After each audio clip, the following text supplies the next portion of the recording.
ದೇವಿಮನೆ ಘಟ್ಟದಲ್ಲಿ ಭೂಕುಸಿತ, ಸ್ವಲ್ಪದರಲ್ಲೇ ಪಾರಾದ ಬೈಕ್ ಸವಾರ. ಅಂಕೋಲಾ ಹೆದ್ದಾರಿಯಲ್ಲೂ ಗುಡ್ಡ ಕುಸಿತ, ಸಂಚಾರಕ್ಕೆ ಅಡಚಣೆ. ಉತ್ತರ ಕನ್ನಡ ಜಿಲ್ಲೆಯಲ್ಲಿ ನಿರಂತರ ಮಳೆಯ ಪರಿಣಾಮವಾಗಿ 2 ಪ್ರಮುಖ ರಾಷ್ಟ್ರೀಯ ಹೆದ್ದಾರಿಗಳಲ್ಲಿ ಭೂಕುಸಿತ ಸಂಭವಿಸಿ ವಾಹನ ಸಂಚಾರಕ್ಕೆ ತಾತ್ಕಾಲಿಕ ಅಡಚಣೆ ಉಂಟಾಗಿದೆ.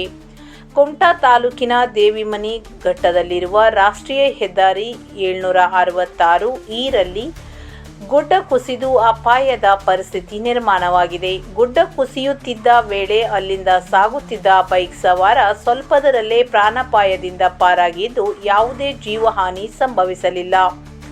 ಭೂಕುಸಿತದಿಂದ ಸಿರಸಿ ಕುಮಟಾ ಸಂಪರ್ಕ ಕಲ್ಪಿಸುವ ಪ್ರಮುಖ ಹೆದ್ದಾರಿಯಲ್ಲಿ ಮಣ್ಣು ಹಾಗೂ ಕಲ್ಲುಗಳು ರಸ್ತೆಗೆ ಬಿದ್ದ ಪರಿಣಾಮ ವಾಹನ ಸಂಚಾರ ಸಂಪೂರ್ಣ ಸ್ಥಗಿತಗೊಂಡಿದೆ.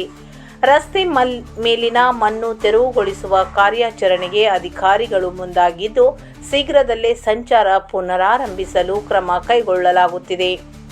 ಇದೇ ವೇಳೆ ಅಂಕೋಲಾ ತಾಲೂಕಿನ ರಾಷ್ಟ್ರೀಯ ಹೆದ್ದಾರಿ 66ರ ಬಳಲೆ ಬೊಮ್ಮಯ್ಯ ದೇವರ ದೇಗುಲದ ಸಮೀಪ ಚತುಷ್ಪಥ ಹೆದ್ದಾರಿಯಲ್ಲೂ ಗುಡ್ಡ ಕುಸಿತ ಸಂಭವಿಸಿದೆ. ಈ ಹಿನ್ನೆಲೆಯಲ್ಲಿ ಮುನ್ನೆಚ್ಚರಿಕಾ ಕ್ರಮವಾಗಿ ಅಂಕೋಲಾ ಕುಮಟಾ ಮಾರ್ಗದಲ್ಲಿ ಏಕಮುಖ ಸಂಚಾರಕ್ಕೆ ಮಾತ್ರ ಅವಕಾಶ ಕಲ್ಪಿಸಲಾಗಿದೆ. ಹೆದ್ದಾರಿ ಪ್ರಾಧಿಕಾರದ ಅಧಿಕಾರಿಗಳು ಹಾಗೂ IRB ಕಂಪನಿಯ ಸಿಬ್ಬಂದಿ ತಕ್ಷಣವೇ ಸ್ಥಳಕ್ಕೆ ಆಗಮಿಸಿ ರಸ್ತೆ ಮೇಲಿದ್ದ ಮಣ್ಣು ತೆರವುಗೊಳಿಸಿದ್ದು, ಪರಿಸ್ಥಿತಿ ಮೇಲೆ ನಿರಂತರ ನಿಗಾ ವಹಿಸಲಾಗಿದೆ. ನಿರಂತರ ಮಳೆಯ ಹಿನ್ನೆಲೆಯಲ್ಲಿ ಘಟ್ಟ ಪ್ರದೇಶಗಳಲ್ಲಿ ಸಂಚರಿಸುವ ವಾಹನ ಸವಾರರು ಹೆಚ್ಚಿನ ಎಚ್ಚರಿಕೆ ವಹಿಸುವಂತೆ ಅಧಿಕಾರಿಗಳು ಮನವಿ ಮಾಡಿದ್ದಾರೆ.